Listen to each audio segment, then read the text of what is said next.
sebenarnya ini di set untuk membangun komunikasi.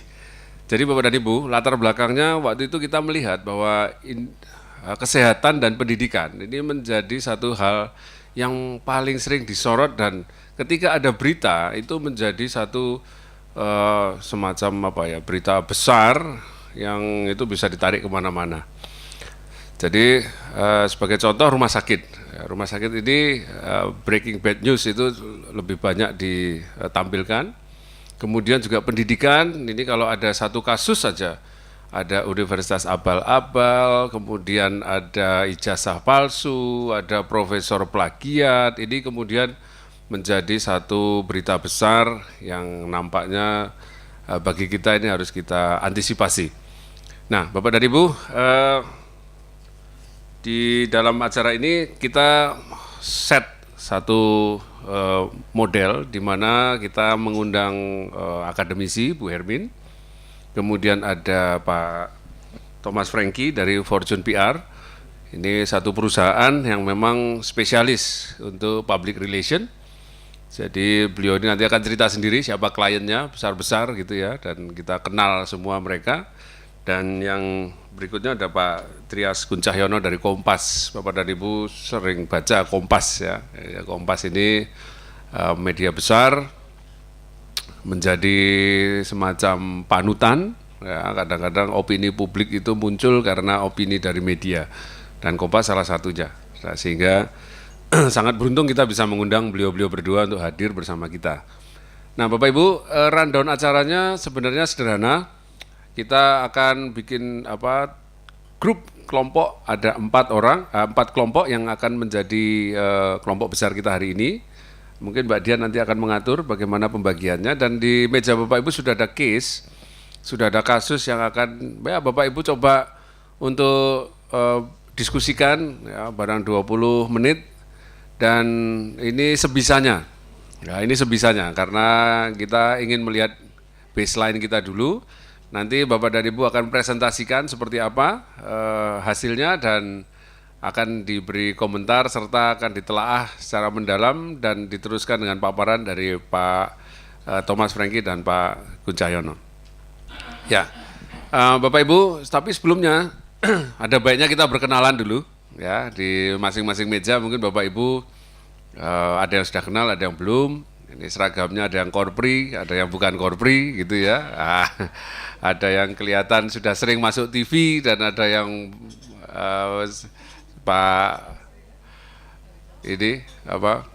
Pak Heru, ini sering masuk TV. Ya, TV-nya ukurannya besar sekali ya, karena beliau juga besar. Nah oke, Mas Haris mungkin bisa dibantu kita berkenalan dari meja yang paling tersembunyi di sebelah sana, sebelah kanan. Mohon disebutkan nama dan dari mana Pak institusinya, serta posisinya sebagai apa.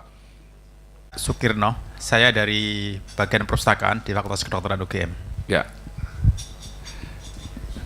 Saya Adi dari Unit TI Fakultas Kedokteran UGM. Terima kasih, nama saya Satria dari Humas UGM. Ya. Terima kasih, nama saya Suparno dari Humas Fakultas Farmasi UGM. Ya. Jadi kalau orang humas namanya pendek-pendek ya, Mas Sukirno, Mas Trias gitu ya. Farmakologi dan terapi. Ya. Saya Pramuji dari bagian biokimia. Ya. Nama saya Bu Sri Mulase, saya dari Fakultas Filsafat. Ya. Saya Santi dari Psikologi. Ya.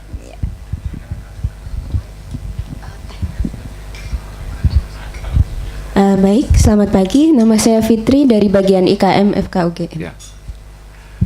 Terima kasih. Assalamualaikum warahmatullahi wabarakatuh. Waalaikumsalam. Saya Tujina dari Dinas Kesehatan Kabupaten Kulonprogo. Ya. Kebetulan hari ini hari Korpri Bapak, sehingga ulang tahun Korpri. Bagus Bu. Ya. Ya, dari Subak Umum dan Kepegawaian. Terima kasih. Assalamualaikum warahmatullahi wabarakatuh. Waalaikumsalam. Saya Nadia dari Fakultas Peternakan bagian Sekretariat. Ya. Saya Indah dari Fakultas Teknik di bagian Sekretariat Biro Dekan. Ya. Selamat pagi, Ya. saya Leli dari Dekanat Fakultas Hukum UGM. Ya. Terima kasih. Ya, Pak. Saya Heru Mas Andreas. Ya. Kalau tadi perkenalan gitu, saya jadi mikir ada yang dari sekretariat, ada yang dari kepegawaian. Ini menggambarkan bahwa belum ada kesadaran institusi akan eksistensi humas dalam satu organisasi. Ya. Iya kan? Betul. Iya, ini memprihatinkan. Seorang UPT. Ini cerita dulu. Seorang UPT Kementerian Kesehatan, pertemuan-pertemuan pelatihan kayak gini terkadang kaget. Kagetnya apa? UPT dengan kelas B, UPT dengan kelas A. Humas itu tidak diwadahi, Pak. Ya. Contoh yang paling dekat. Suraji ini yang sudah berambisi menjadi tipe A. Humasnya ini adalah instalasi humas. Bagaimana dia bisa berperan kalau posisinya hanya instalasi? Bisa ditotok kepala seksinya, bisa ditotok kasubagnya gitu loh. Beruntung kalau Sarjito enggak. Ya. Kami udah ada di eselon 3 dari dulu kala. Jadi kami punya power dalam hal ini. Saya pengen menularkan juga semua UPT, semua fakultas masing-masing punya miniatur humas. Ya kan, tidak sekretariat, mohon maaf, tidak di kepegawaian. Karena humas itu seni, nanti kita dengar dari Kompas Art, seni gitu loh. Tapi kalau kepegawaian itu kan sesuatu yang regulasi, regulasi, aturan jelas. Jadi art seni itu kan berbeda. Jadi kalau bisa, ini internal Mas, dari fakultas sendiri belum sadar. Mari, monggo Mas. Baik, Assalamualaikum warahmatullahi wabarakatuh. Kami nama Nawawi dari Fakultas Kedokteran Hewan UGM. Jadi kami sepakat dengan dari Sarjito, kalau dari fakultas itu biasanya miskin struktur tapi kaya fungsi, Pak. Jadi strukturnya miskin tapi fungsinya banyak gitu. Tapi tunjangannya hanya satu, Pak. Demikian. Assalamualaikum warahmatullahi wabarakatuh. Bismillahirrahmanirrahim. Assalamualaikum warahmatullahi wabarakatuh. Ini saya salah kostum apa tidak masuk sini, saya tahu. Coklat sendiri. Saya dari Dinas Kesehatan Kota Yogyakarta. Nama saya Agus Sudrajat. Terima kasih. Assalamualaikum warahmatullahi wabarakatuh. Selamat pagi, saya Hendri dari Departemen Kardiologi FKUGM.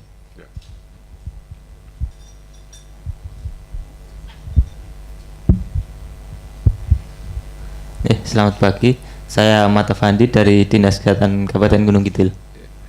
Ya, baik, terima kasih Bapak dan Ibu. Dan kita juga melihat bahwa Sekretariat Dekan dan ada bagian-bagian lain yang ditugaskan untuk menjadi semacam PR dari institusi.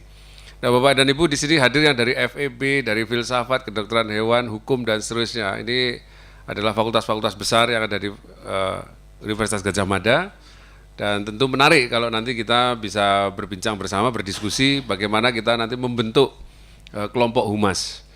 Ya, untuk Pak Heru mungkin ini yang menarik dua, Pak. Di Rumah Sakit Sarjito itu sudah ada humas yang eselon 3 ya. Jadi memang itu satu posisi yang strategis, berarti sudah diberi kepercayaan dan wewenang ya untuk menjalankan tugas dan fungsinya. Tetapi di beberapa institusi itu masih dicampur-campur memang. Ya. Dan humas itu sering melakukan semacam action, memaparkan berita-berita internal kepada pihak-pihak luar, tetapi pelatihannya juga kurang. Nah, sama dengan bagian diklat. Ya, baik, Mbak Dian, kita yang pertama kita bedah kasus ya. Oke, silahkan ditata lagi Mbak posisi duduknya, karena ini jumlah menjadi penting sekali untuk disamakan.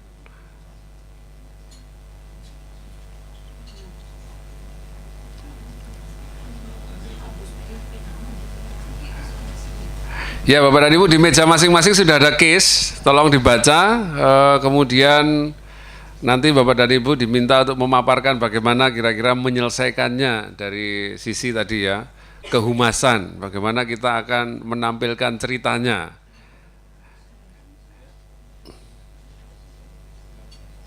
Oke, Mbak Dian, kalau grup ini sudah PW gitu nggak apa-apa mungkin ya, sudah di sini ya. Oke, ya. Silakan Bapak Ibu, sudah ketemu kasusnya?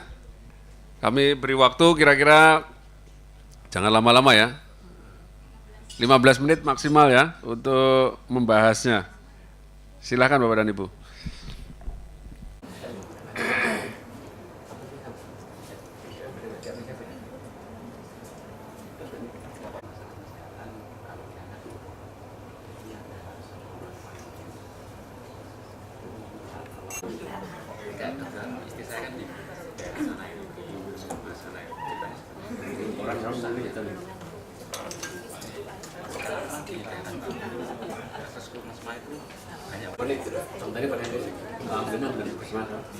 Mungkin tepat persen dia dibatasi berapa bulan demikian dia ini simpel menggunakan nilai ini banyak masyarakat apa dengan begitu aja pinjam Pak itu begitu mana misalnya beliau sampai enggak berdoa rumah kali kan emosi masyarakat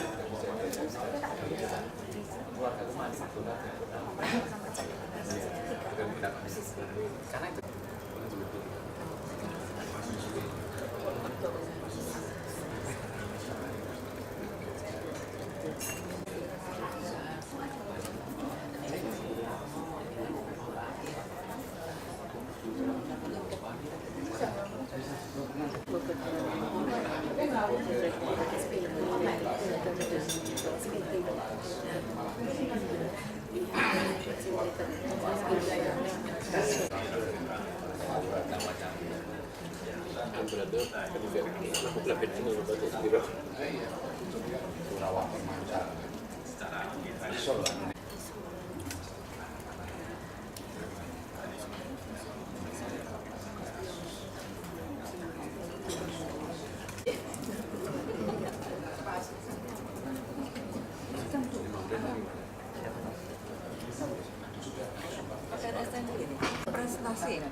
sebelum melarikan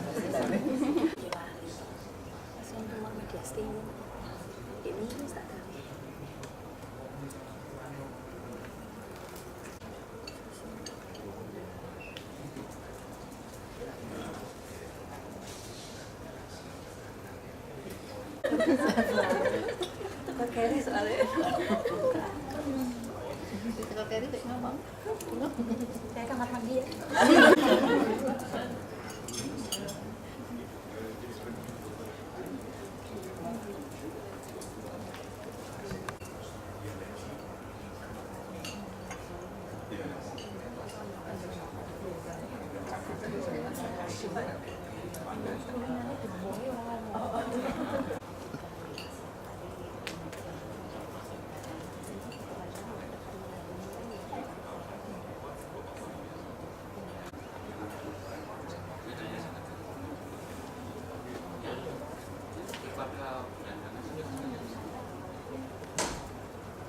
Ini terkait prestasi, Pak. Ya. Kasusnya adalah institusi kami berhasil melakukan operasi transplantasi hati pada bayi usia 14 bulan. Tim dokter kolaborasi antara institusi kami dengan institusi asing. Pendonor adalah ibu dari bayi usia 14 bulan. Baik elektronik, cetak, TV, dan lain sebagainya untuk datang ke misalnya institusi kami di rumah sakit A begitu ya. Nah, dalam jumpa pers tersebut kita hadirkan beberapa narasumber dari rumah sakit kami, misalnya bisa dari direktur, kemudian yang kedua dari tim dokter yang menangani operasi transplantasi hati tersebut, dan yang ketiga narasumbernya mungkin bisa diambilkan dari keluarga dari adik bayi yang dioperasi tadi, mungkin ibu ya dari adik bayi ini yang mungkin sudah sehat misalnya. Jadi untuk menampilkan prestasi dari operasi ini kami mengadakan jumpa pers begitu, Pak. Oke, terima kasih. Nanti diberi tanggapan oleh Pak Franky dan Pak Trias. Berikutnya dari meja depan. Nah, ini kelompok ini milih humasnya saja belum bisa, Pak. Ada. Iya. Ya, selamat pagi. Assalamualaikum warahmatullahi wabarakatuh. Waalaikumsalam. Yang saya itu tadi soalnya. Cara menyelesaikan kasus tersebut, ini memang agak ya tidak mudah ya bagi kami. Saya melihat dari kacamata saya sebagai mungkin di sini tadi staf, saya bukan humas, Dokter Andri. Jadi mungkin nanti dalam menjelaskan itu, nah bahasanya harus seperti apa ya. Jadi mungkin yang pertama adalah kalau ada kasus seperti ini, kita akan cross check dulu ya, apakah benar ini guru besar tersebut itu melakukan plagiarisme, yaitu dengan cara mengumpulkan bukti-bukti yang memang itu diperlukan yang mendukung bahwa terjadi plagiarisme. Kemudian kita juga akan konfirmasi kepada guru besar tersebut apa yang sudah dilakukan, kemudian apa memang betul ya. Kemudian kalau memang itu mungkin ada antara ya mungkin untuk mengaku mungkin kan juga tidak tahu ya bagaimana sebenarnya yang dimaksud dengan plagiat itu. Sementara kami sendiri kadang juga kalau misalnya publikasi di suatu jurnal itu yang melibatkan suatu mahasiswa ya kemudian mahasiswa ternyata juga itu adalah bagian dari penelitian kita, penelitian di publikasi itu juga bagaimana sih kriteria plagiat ini ya. Nah kemudian kalau memang karena di institusi itu ada suatu komisi etik ya, kita nanti akan kasus ini tentunya adalah suatu masalah etika yang itu perlu ada keterlibatan dari komisi etik. Kemudian selanjutnya mungkin nanti akan dirapatkan ke rapat senat ya, dan juga jenjang berikutnya adalah ke majelis wali amanah. Nah kemudian bagaimana cara menyelesaikan kasus tersebut, mungkin untuk ke sisi masyarakatnya itu ya, kalau ada pertanyaan mungkin nanti adalah wewenang MBA maupun dari Humas di tingkat direktorat yang berwenang untuk memberikan klarifikasi tentang hal tersebut. Mungkin itu nanti akan ditambahi oleh anggota yang lain. Ya.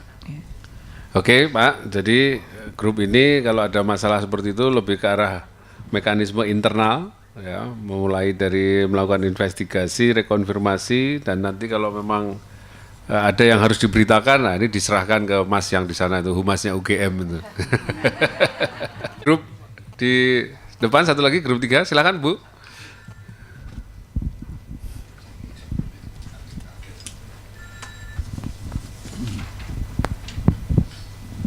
Iya, terima kasih. Kami dari grup 3 menanggapi tentang kasus dugaan guru besar ternama akui terima uang dari pabrik obat di institusi saudara. Dalam kasus ini pas dari Fakultas Hukum ya? Iya, ini dari grup Pak, jadi dari UGM gitu ya Pak ya. Dari Humas kita perlu mengecek media yang menerbitkan berita tersebut, apakah media itu benar-benar media yang ternama ataupun malah media abal-abal bisa jadi. Kemudian kita perlu melakukan klarifikasi terhadap guru besar yang bersangkutan, dan kalau perlu kita cross check dengan pabrik obat tersebut tentang kebenaran berita itu. Di sini jika ternyata guru besar tersebut tidak terbukti, maka pihak guru besar maupun institusi dalam hal ini Universitas Gadjah Mada berhak melaporkan ke pihak berwajib atau kepolisian terhadap media tersebut dengan dugaan tindak pidana pencemaran nama baik. Jika ternyata guru besar tersebut terbukti menerima uang dari pabrik obat, maka pihak universitas perlu menyerahkan kasus ini ke tim etik. Kalau dari fakultas, guru besar dari fakultas dimulai dari tim etik di fakultas, kemudian ada senat, setelah dari fakultas kemudian ke universitas. Di tingkat universitas nanti ada prosedur-prosedur dari tim etik di MWA, senat akademik, maupun nanti secara keseluruhan tim di universitas. Kemudian yang terakhir, perlu melakukan jumpa pers terkait dengan kasus ini. Karena ini terkait dengan nama baik universitas, maka perlu jumpa pers dilakukan oleh pihak Humas di universitas. Gitu. Terima kasih. Ya, baik Bu, terima kasih. Silakan gurunya Pak Heru. Wah, ini pakar-pakar semua di dalamnya. Terima kasih. Ini karena saya yang paling muda ini diberi kepercayaan. Sebenarnya Pak Heru ini yang lebih yang lebih menguasai. Tangkapnya joki ini termasuk kasus tersendiri, kemudian terjadi pemukulan. Nah, ini dua kasus yang ada di dalam kasus ini. Jadi pertama untuk kasus joki itu kan sebenarnya sudah masuk dalam kriminal pidana. Jadi itu memang ranahnya penegak hukum. Kemudian terjadi kasus pemukulan yang ini yang jadi topik sebenarnya kita tadi tidak didiskusikan. Jadi ini mendadak. Untuk pemukulan ini biasanya sekarang kan sudah terjadi banyak sekali update status yang itu bisa direkam oleh direkam dengan HP maupun dengan alat media lain. Ini yang menjadi sorotan nanti objek pemberitaan wartawan. Jadi kasus pemukulan ini apabila nanti terdapat istilahnya bukti, itu bisa menjadi sebuah kasus yang itu masuk dalam ranah pidana, dan ini tidak bisa diselesaikan oleh panitia sendiri. Jadi nanti memang sudah sesuai prosedur kalau itu diselesaikan oleh pihak kepolisian. Mungkin itu dari saya, nanti mungkin Pak Heru yang bisa menambahi kaitannya dengan penyelesaian kasus tersebut. Terima kasih, Pak. Dan Pak Franky dan Pak Trias, komentar-komentarnya. Ada yang terakhir tadi, ada memang saya mulai dari yang terakhir ya, yang paling muda katanya. Nggak tahu mudanya seberapa. Saat di kasus yang di tempat saya memang saya kasih garis bawah pemukulan, di mana-mana yang namanya pemukulan dan nggak benar itu apapun mesti akan jadi perhatian ya. Karena yang pertama tadi sampaikan bahwa kalau joki itu secara aturan sudah nggak benar ya kan, tadi dikatakan dalam siapa namanya Mas Andi tadi katakan itu udah aturan nggak benar, pidana gitu. Tapi kalau ada pemukulan jadi persoalan lain. Kalau Anda itu nggak mungkin zaman sekarang ini, nanti saya akan jelaskan ketika saya dapat kesempatan bicara tentang media. Sulit sekarang ini untuk nutupi, nggak mungkin Anda nutupi, nggak mungkin. Ya, wah ini nggak boleh sampai wartawan, nggak bisa, pasti bisa. Ya. Karena apa? Ketika pemukulan, ada orang lihat, langsung muncul yang namanya media, apapun medianya. Ini akan kemana-mana ini. Mas SMS, WA, Twitter, YouTube, dan segala macam hal akan muncul. Dan ini kalau Anda nutut-nutut, martabak sengsara itu nanti dupek-upek nggak karu-karuan. Pasti. Ya, tapi bahwa diserahkan polisi benar. Saya sepakat bahwa itu kasus diserahkan polisi, ya kasus polisi. Ini ditangani polisi, yang memukul biar ditangani polisi, yang jadi joki juga ada urusan sendiri, mukul sendiri, siap. Ada yang tanggung jawab sendiri. Tapi kemudian pasti akan tanya, pihak UGM gimana ini? Ya kan, siapa yang mukul? Yang mukul petugasnya, dosennya atau satpamnya itu gimana? Siapa ini yang mukul dan sebagainya. Anda pasti harus menjelaskan. Kalau ditanya mungkin ini kasusnya sudah kami serahkan ke polisi, ya urusan lain lagi kan. Tapi sudah ini sudah ke polisi, sudah. Kami serahkan prosesnya sesuai hukum yang berlaku. Sudah selesai kan? Sekarang misalnya MKD soal SN itu misalnya ya, Pak Wapres kata Presiden katakan, "Sudah serahkan MKD aja, selesai ya kan? Serahkan MKD aja." Karena apa? Biar mahkamah Dewan Etik itu kerja, silakan. Nah, sekarang Anda Mas Hadi itu katakan sebagai Humas UGM yang sangat terkenal, itu masalah pemukulan joki itu sudah kami serahkan kepada polisi. Sekarang di tangan polisi. Silakan ke sana polisi. Ya. Nah, tadi ceritanya gimana Pak? Nah, pasti akan tanya gitu. Kalau saya ceritanya gimana kok bisa mukul? Tahu yang mukul mau diapain Pak? Ya. Yang selain polisi yang dipukul atau yang mukul? Yang mukul gimana Pak? Kan akan ditanya gitu kira-kira. Ya kan? Apa yang dipukul didiamin aja Pak? Kalau enggak saya mukul enggak apa-apa nanti kan? Gitu. Jadi mesti harus dijelaskan. Dalam istilah saya, duduknya perkara itu apa? Ya, karena nggak mungkin kita semua ini zaman sekarang ini nutupi, nggak bisa ditutupi itu. Apalagi barang yang nggak bagus.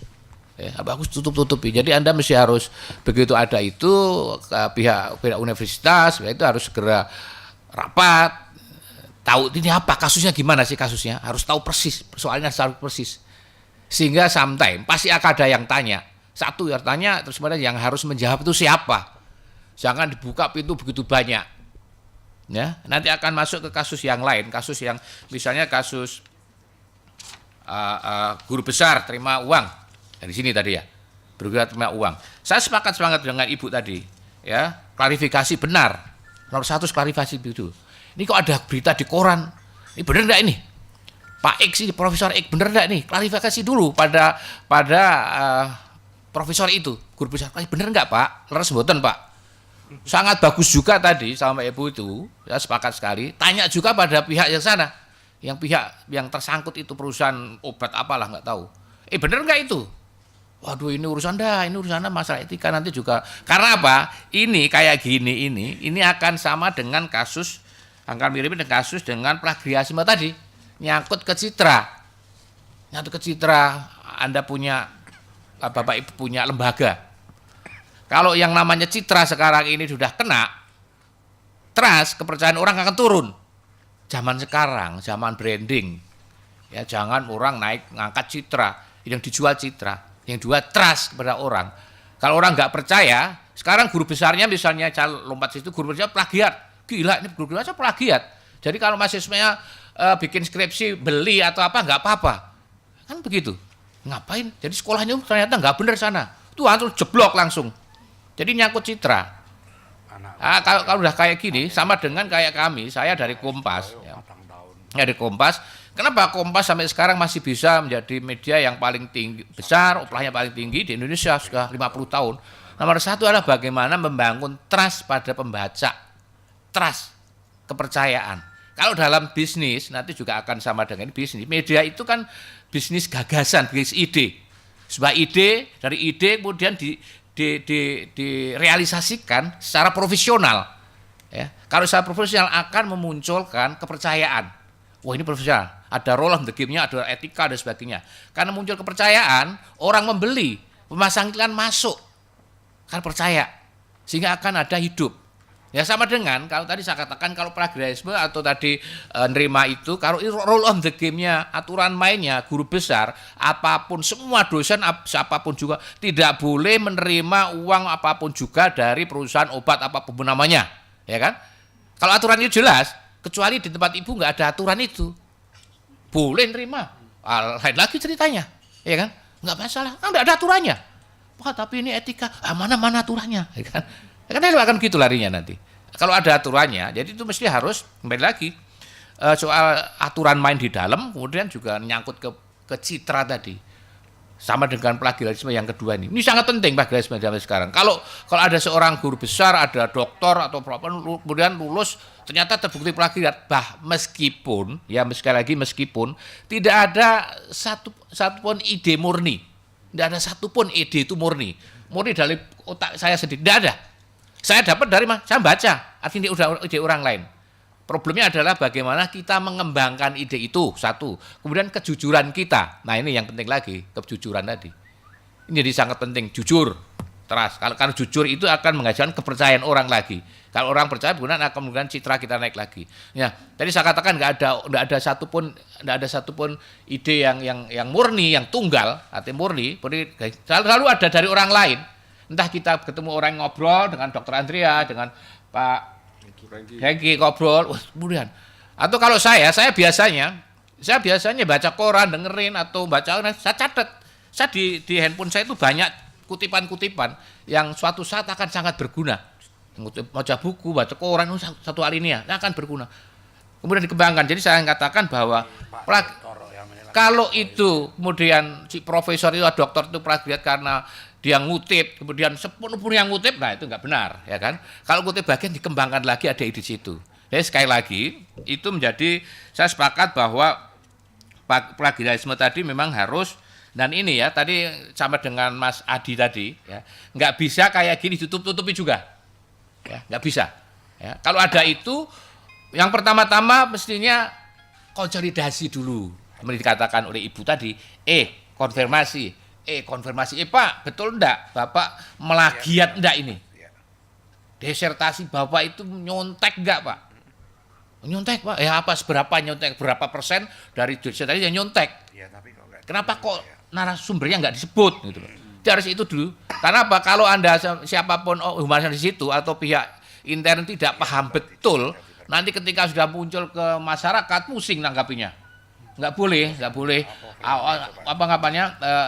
nanggapannya sembarang aja. Dan selalu ya, tolong sekarang ini zaman sekarang ini kan begitu banyak wartawan dari segala macam media yang kadang nggak jelas. Tadi istilahnya Ibu saya sepakat abal-abal, nggak jelas, ya kan? Entah itu online atau apa itu. Nah itu saya pernah ada acara di UGM waktu ada seminar tentang konferensi Asia Afrika. Kemudian Ibu Rektor minta khusus pada saya, Mas Rias, saya mau ketemu betul. Iya. Nah, saya kira saya ketemu di ruang Bu Rektor. Dan tak pikir urusan apa gitu. Apa? Saya khawatir jangan-jangan Kompas salah ini. Saat tunggu jam 4, saat tunggu sampai 4:30. Akhirnya baru ada Pak Purek namanya. Akhirnya Bu Rektor datang 4:30. Saya pikir urusan apa? Ternyata bukan urusan yang nyangkut ke Kompas. Bu Rektor mau tanya bagaimana menghadapi media. Oh, bagaimana menghadapi wartawan. Oh ya, biar. Artinya saya ngobrol hampir 2 jam dengan Ibu Rektor. Bu, begini. Contohnya apa? Ketika waktu itu ada kasus, kalau Bapak Ibu masih ingat kasus semen di Pati. Ada ahli di UGM, ahli itu yang 2 ahli menjadi saksi ahli di pengadilan. Saksi ahli di pengadilan kan yang saksi ahli kan bisa ngomong sesuai dengan keahliannya. Ya, mungkin dia ngomongannya akan berbeda dengan pandangannya masyarakat yang tidak paham tentang daerah itu. Sehingga akan seakan-akan kita ngomong, oh itu dukung pabrik semen, padahal yang ditentang oleh masyarakat. Ya, artinya apa? Tarikannya lagi, oh UGM dukung pabrik semen, yang di tengah masyarakat bisa begitu. Nah, artinya apa? Ya harus dijelaskan. Sehingga Ibu harus jelaskan supaya tidak muncul interpretasi. Bu, jangan mau, saya katakan jangan mau dicegat. Saya wartawan, sudah 32 tahun jadi wartawan. Bu, jangan mau dicegat wartawan ngomong sambil jalan, jangan mau. Loh kenapa? Loh, Ibu ngomongnya bisa ngawur. Ya kan, kalau disondorin kamera ngomong ditanyakan nggak mikir sini. Nggak mikir. Bisa 10 wartawan, 15 wartawan ngomong ngacungin ini semua. Jadi ngomong belum dijawab sudah tanya kan nggak karu-karuan itu. Kalau kita Bapak Ibu lihat di televisi kayak apa gitu. Ngomong ini itu mau jawab yang mana nggak fokus. Nah sekarang ini yang namanya media online ya, apapun nama .com itu kan lebih ke berita fakta awal saja dan mereka senang hal yang bombastis, soal kebenaran itu nomor berapa gitu. Makanya bahaya itu. Ya, sehingga gimana Mas? Ibu duduk dengan stafnya, adakan konferensi pers. Ketemu dulu dengan stafnya, dipikir ini ceritanya gimana sih? Tolong Anda yang ahli masalah tanah cerita itu, apalah semua muncul. Ya udah sekarang jumpa pers. Soal ini begini teratur semuanya. Ya, itu penting. Ya, supaya tidak nanti dicegap di jalan, Ibu tanya dijawab besok aja. Nah, sekali lagi plagiarisme tadi jadi sangat penting, perlu dijelaskan. Jangan sampai Anda Bapak Ibu justru berusaha nutupi pasti akan dibongkar habis nanti. Ya, pasti akan tahu. Karena kalau Bapak Ibu nutupi ada juga, kan kita di sini nih berapa orang ini kan, apakah Anda Bapak Ibu tahu betul siapa Pak Franky Bawas, Anda tahu betul. Wong kawan aja kadang nusuk dari belakang kok, ya kan? Kawan kan bisa nusuk dari belakang. Ini Ibu ini jabatan saya udah pengen punya jabatannya Ibu nih lama kok enggak, gimana saya jatuh kan bisa juga. Sehingga ketika kita ngadakan rapat ya, kan apa kita percaya sepenuhnya bahwa ini orang yang bisa dipercaya semuanya? Enggak bisa juga. Karena itu ya tadi saya katakan mungkin ditutup-tutupi ada orang juga ini sodorin aja, bocorin kan sangat mudah bocorin. Nah itu yang sangat terjadi. Jadi sekali lagi kasus plagiarisme tadi mestinya satu, klarifikasi dulu. Tadi seperti Ibu yang kasus duit tadi, dugaan terima uang. Klarifikasi dulu, benar nggak Pak ini? Ceritanya gimana? Ya itu dari dalam klarifikasi ini menjadi sangat penting. Kemudian terus harus ada, kalau udah ini memang betul-betul salah, meskipun tadi saya sampaikan bahwa nggak ada ide yang murni ya, salah, ya harus ada tindakan. Karena nanti nyangkut juga soal kalau kepada masyarakat luar nyangkut soal citra dari lembaga ini sangat penting. Ini seorang ilmuwan itu nomor 1 kejujuran, ilmuwan kejujuran. Ya, kalau usaha ilmuwan udah nggak jujur, udah nggak akan dianggap. Nanti akan nyangkut hingga menjadi sangat penting ada tindakan tegas, ada sanksi atau apapun namanya bahwa itu tadi disampaikan oleh mana tadi? Sini juga wali amanah silahkan bahwa ini jalurnya ke tempatnya Mas. Jangan lupa Satria. Ini Jarwo itu kan Satria. Karena waktu ada kasus di UGM, sorry ya saya sebut di sini untuk sekedar kasus contoh. Pak Anggito Abimanyu waktu itu kan, ada kasus itu. Rektornya karismasi Pak Tekno. Pak Tekno sekarang Menseknek itu. Rame misalnya teleponnya Mas Tekno aja, bos. Ceritanya piye bos? Cerita. Gini. Terus apa? Aja dimuat sih ya mas. Oh ya apa-apa. Aja dimuat. Tapi saya ingin tahu apa ceritanya piye. Saya telepon Pak Rektor, Mas Tekno. Gimana ceritanya? Ceritain gini. Terus mau apa? Nanti mau ini. Oke, saya tunggu. Ya. Nah, kalau bagi saya, kalau katakan Pak Rektor tadi udah cerita saya dan beliau katakan aja dimuat sih, enggak akan saya muat. Karena apa tadi saya sampaikan trust. Begitu saya mengingkari, ibu bilang ojo dimuat ya mas. Yo, ini tak muat, enggak akan kasih lagi saya. Enggak bakal. Ibu, ini Trias enggak bisa dipercaya. Sama, ya kan? Kepercayaan. Jadi ini bisnis kepercayaan dan sama dengan Bapak Ibu misalnya harus kepercayaan jadi sangat penting. Gimana mahasiswa atau masyarakat percaya pada UGM masuk ke situ? Ya kejujuran, enggak bisa tidak. Jadi plagiarisme tadi itu juga nyangkut kalau akhirnya harus ada tindakan juga. Kalau memang terbukti salah, ya. Kalau tadi tempatnya Ibu kasus ini dugaan uang tadi itu akan klarifikasi, jumpa pers, akan menutup balik media. Nah, kalau terbukti salah bagaimana? Kan pertanyaannya begitu. Ya kan? Kalau nggak terbukti salah ya Anda mesti harus menuntut ini nggak benar. Tapi harus betul-betul punya dasar yang sangat-sangat kuat ya. Betul-betul pihak perusahaan nggak ngasih duit, berani masuk ke pengadilan? Oke, masuk. Nah, berarti harus nuntut pada media. Punya hak jawab, sekarang nggak bisa tidak harus hak jawab. Ini nggak benar. Anda media harus meralat. Ini berita tidak benar. Ya, kalau enggak, ini urusannya ke Dewan Pers. Ada kan ke Dewas, ada undang-undang khususnya. Dan kemudian sekali lagi yang tadi jangan ditutup-tutupi, mesti harus dijelaskan. Dan yang prestasi tadi ini best practices yang kalau ada prestasi yang bisa operasi transplantasi, ini cerita yang bagus, yang dahsyat. Ya, ini tadi saya katakan citra, ini kesempatan untuk ngangkat, jualanlah Anda, harus jualan. Ini ada PR ini, ya, harus jualan. Ini kesempatan untuk jual. Banyak hal yang harus disampaikan pada masyarakat banyak tentang operasinya itu sendiri. Gimana sih operasi tentang transplantasi hati? Ini loh secara teknik. Jadi ada teman saya tadi Pak Dr. Andres kan hubungan dengan kawan saya nulis kesehatan. Ceritanya gimana sih? Bikin ada fotonya, ada grafisnya dan sebagainya kayak apa sih? Terus profil dokternya, ya kan? Dokternya ini loh dokter X hebat, ini UGM rumah sakit ini hebat, itu sodorin pada masyarakat. Dokternya hebat. Itu kan jualan. Penting ini, jangan sampai kesempatan itu lewat begitu saja. Ini dokter hebat loh, prestasinya ini dokter, silakan. Mau wawancari dokternya, ini loh dokternya, ini silakan. Harus dibuka, jangan ditutup. Ini kesempatan kita untuk jualan. Ya, jualan yang nggak usah bayar. Iklan yang nggak bayar ini, ya kan?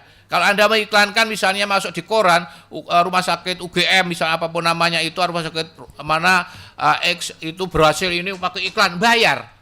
Tapi ketika Anda mengungkapkan pada media, nggak bayar, ya nggak bayar, cerita aja. Jadi ini best practice yang punya bagian dari promosi, jadi harus diungkapkan gambarnya, ceritanya, pasiennya seperti apa, dokternya seperti apa, kehebatan dokternya apa, prestasi selama ini apa. Terus akhirnya pada saat yang bersama juga bisa mengiklankan dalam langsung jalan cerita tentang rumah sakitnya itu. Ini loh rumah sakit ini punya prestasi ini masuk semua di situ.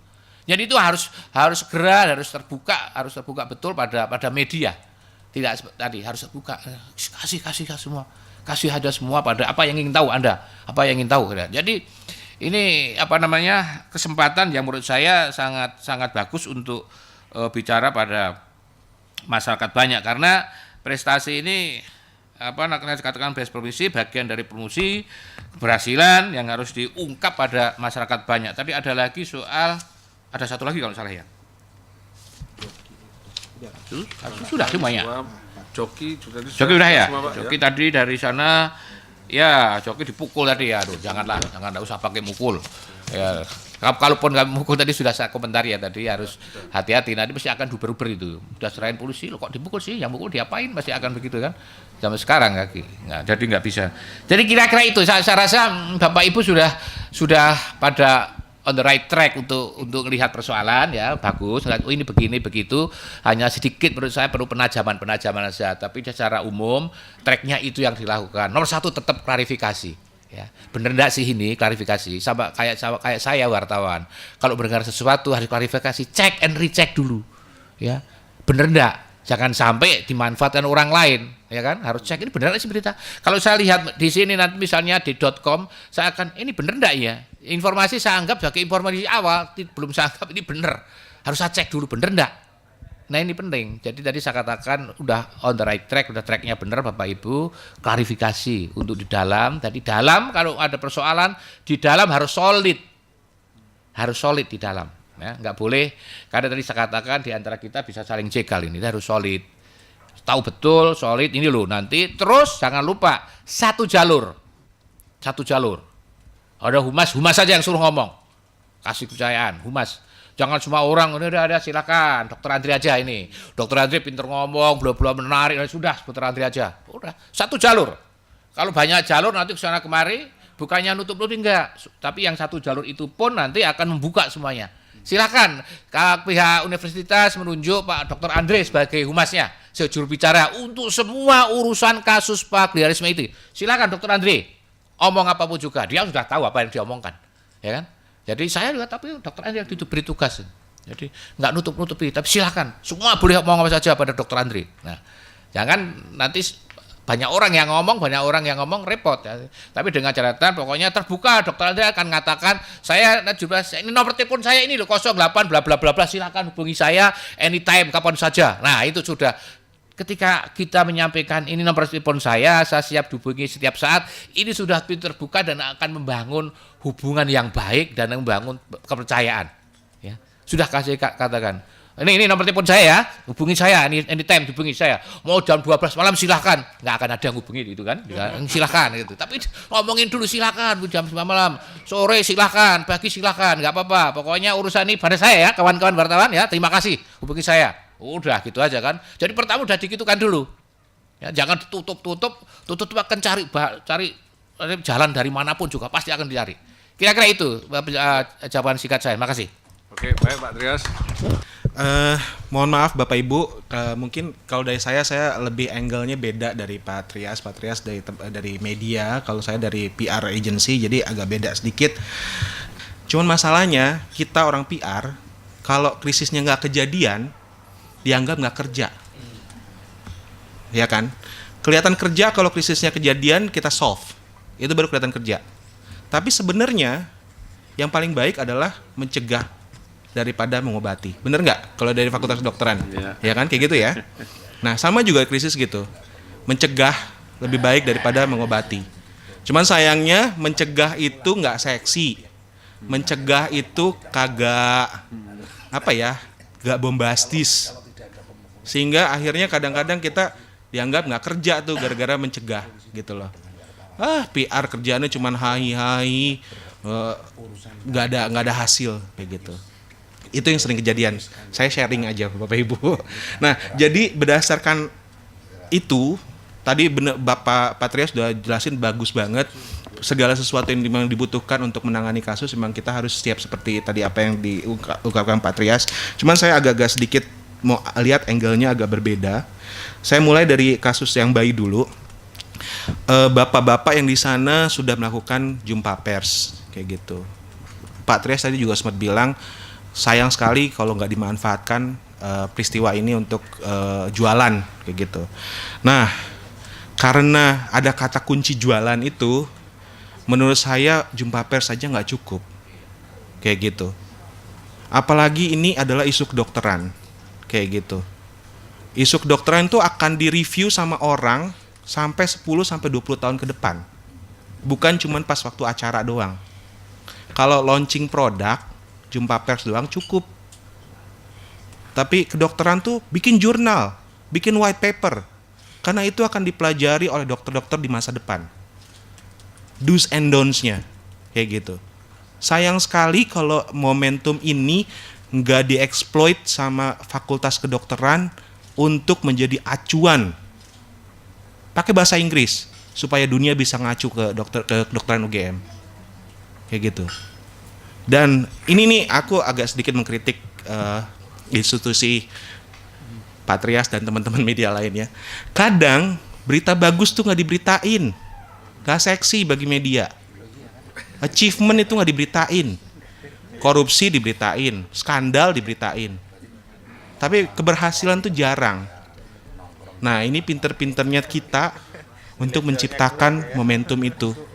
Manfaatkan media sendiri, website, kanal sosial media, apa segala macam. White paper itu tuh penting banget, masukin ke jurnal-jurnal itu. Itu yang harusnya dieksploit sama teman-teman kedokteran ketika keberhasilan ini, kayak gitu. Karena mungkin teman-teman media supportnya nggak akan sebombastis kalau ada skandal-skandal seperti contoh-contoh kasus yang lain, kayak gitu. Jadi kita gunakan media sendiri. Jadi sayang aja kalau cuman press conference sama live interview. Kalau bisa juga beritanya di framing, dalam artian di strukturin supaya lebih seksi lagi, nggak cuman keberhasilan operasi jantung bayi umur 14 bulan, tapi di angle-nya dia exploit yang ke mana-mana kayak gitu supaya akhirnya ada continuity kayak gitu. Itu masukan saya untuk yang kasus 1.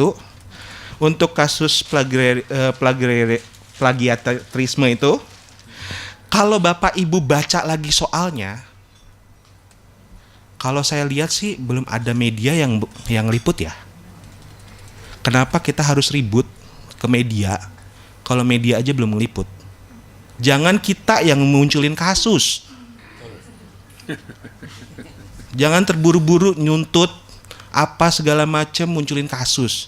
Karena media aja belum meliput kok. Ngapain kita kebakaran jenggot?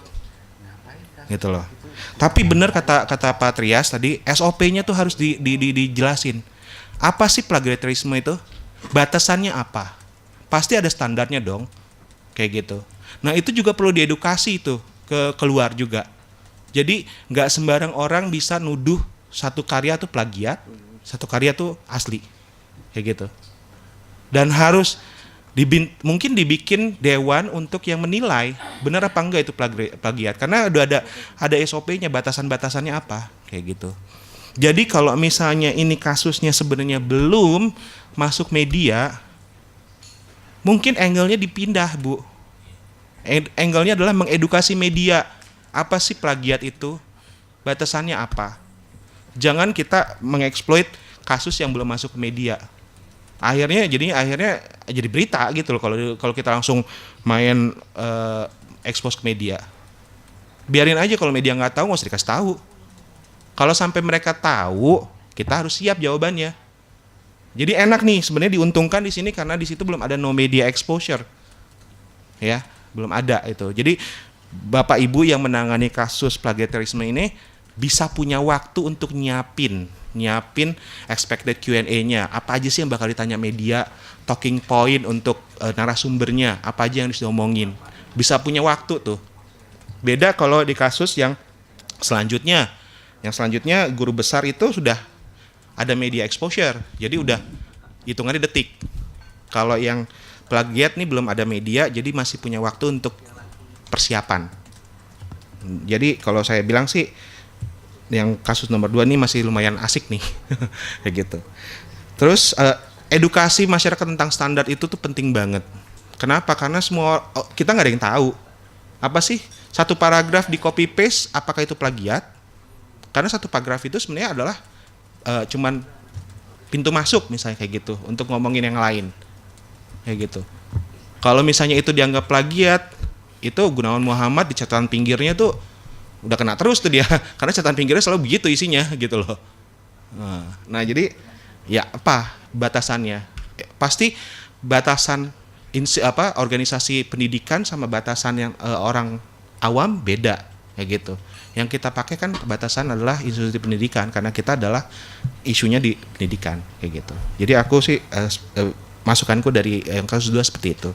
Kasus ketiga, guru besar terima uang.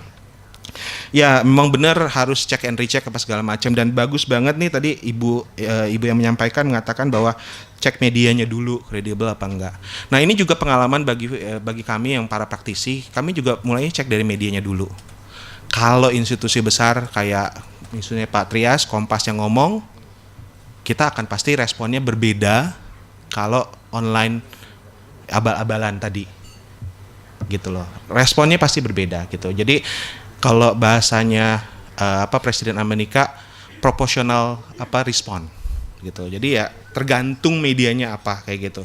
Kalau media abal-abalan mungkin kita nggak akan press conference, nggak akan apa segala macam. Justru kita pendekatannya approach-nya personal.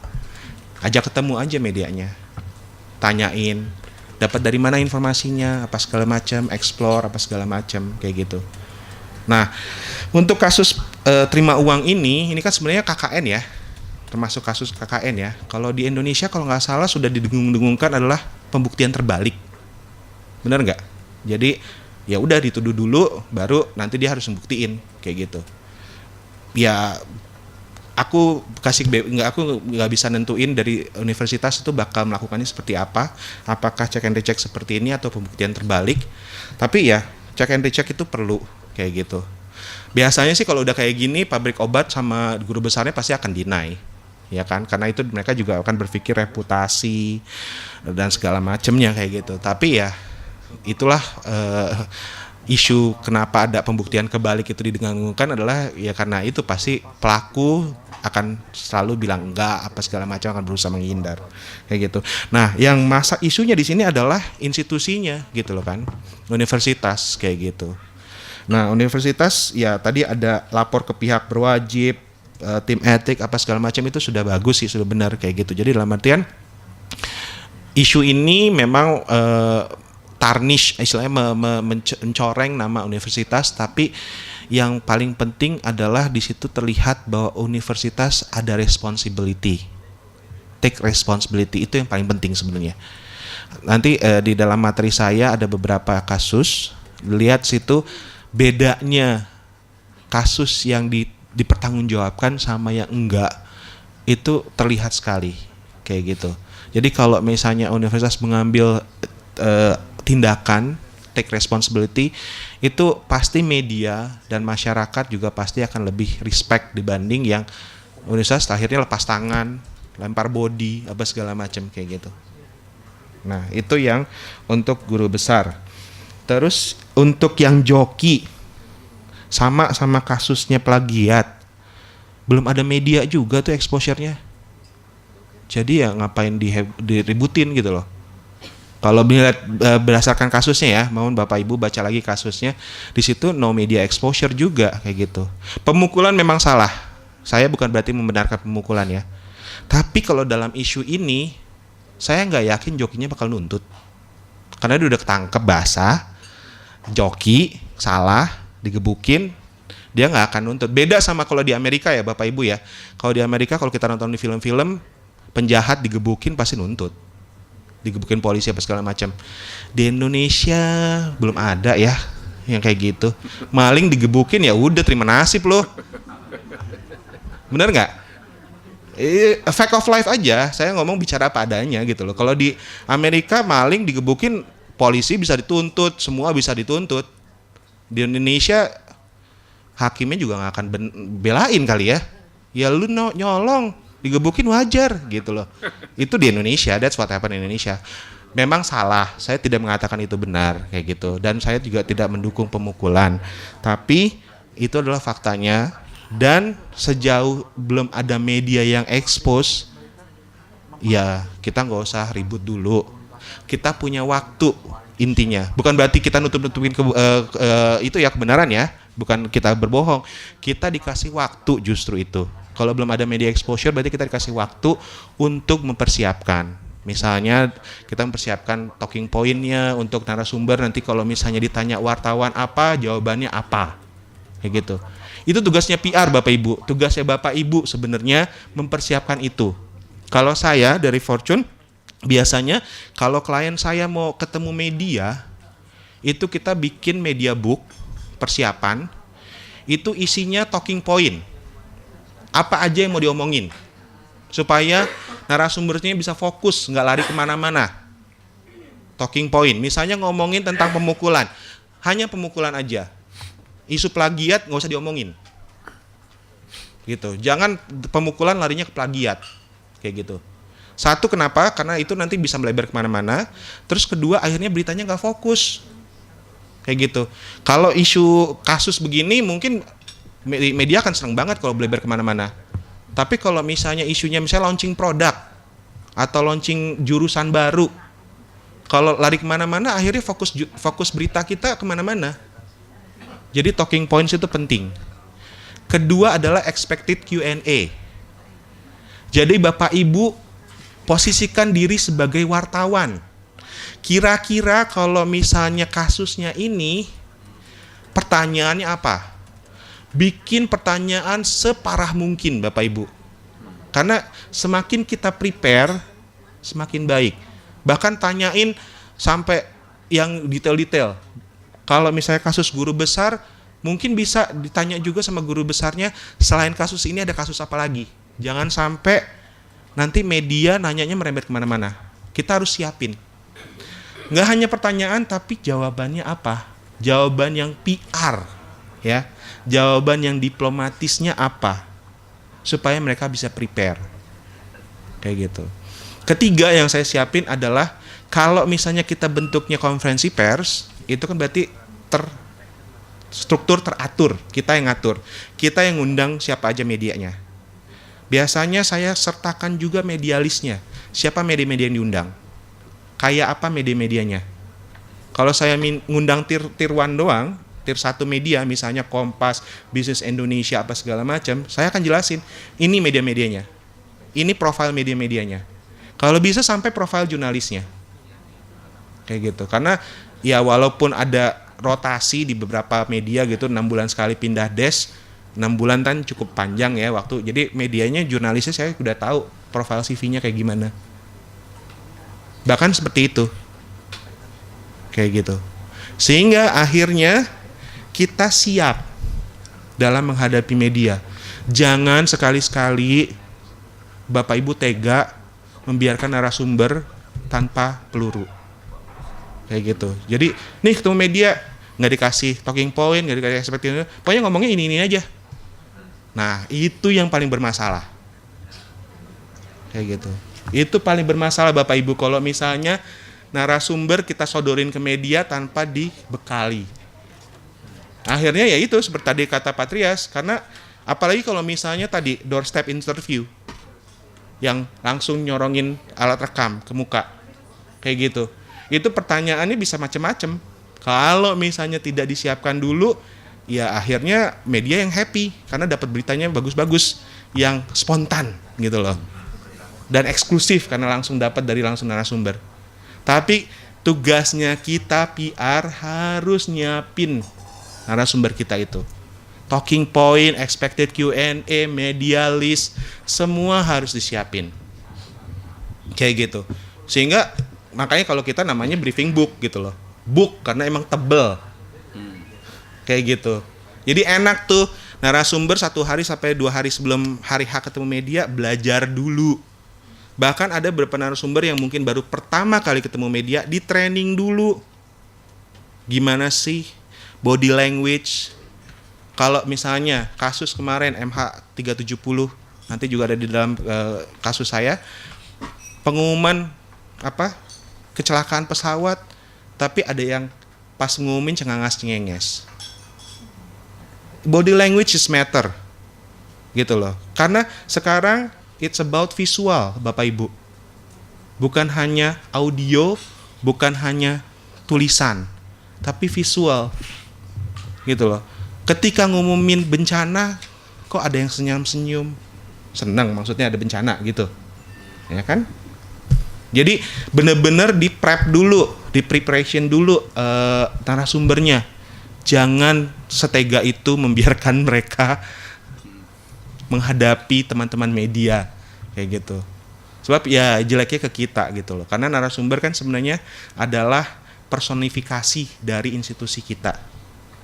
Gitu. Kalau mereka salah, institusi kita akan salah. Makanya itu juga narasumber biasanya sih kalau teman-teman media mintanya adalah orang yang paling tertinggi dari institusi. Dari itu rektor, dekan, CEO kalau di perusahaan. Nah, Ada beberapa perusahaan yang berusaha untuk tidak CEO-nya, jubirnya. Presiden aja punya jubir. Kenapa? Supaya kalau jubirnya salah masih bisa dijitak. Gitu loh. Tapi kalau CEO-nya atau presidennya yang salah, bubar. Benar nggak Bapak Ibu? Nah, seperti itu. Jadi ya, kita harus lihat juga. Apakah Fakultas Kedokteran mengangkat Pak Andre sebagai jubir? Apakah Pak Andre yang paling tertinggi di institusi Fakultas Kedokteran? Itu perlu dipertimbangkan masing-masing. Jadi nggak ada yang benar, nggak ada yang salah sih. Cuman intinya adalah kalau misalnya udah orang paling tertinggi itu salah, udah bubar jalan. Tapi kalau jubir biasa, dia salah, nanti yang orang paling tertinggi bisa turun gunung bilang, maaf, jubir saya salah, gitu loh. Tapi kalau sayanya yang si orang tertingginya udah salah, udah bubar jalan. Kayak gitu. Jadi itu paling masukan dari saya. Ada sedikit Pak Trias yang kasus semen. Mohon maaf ya Pak ya, kami yang pakai UGM pengakuan. Jadi ya begitu Bapak Ibu. Silakan Pak Andre. Ya. Baik, kita beri aplaus dulu untuk Pak Franky.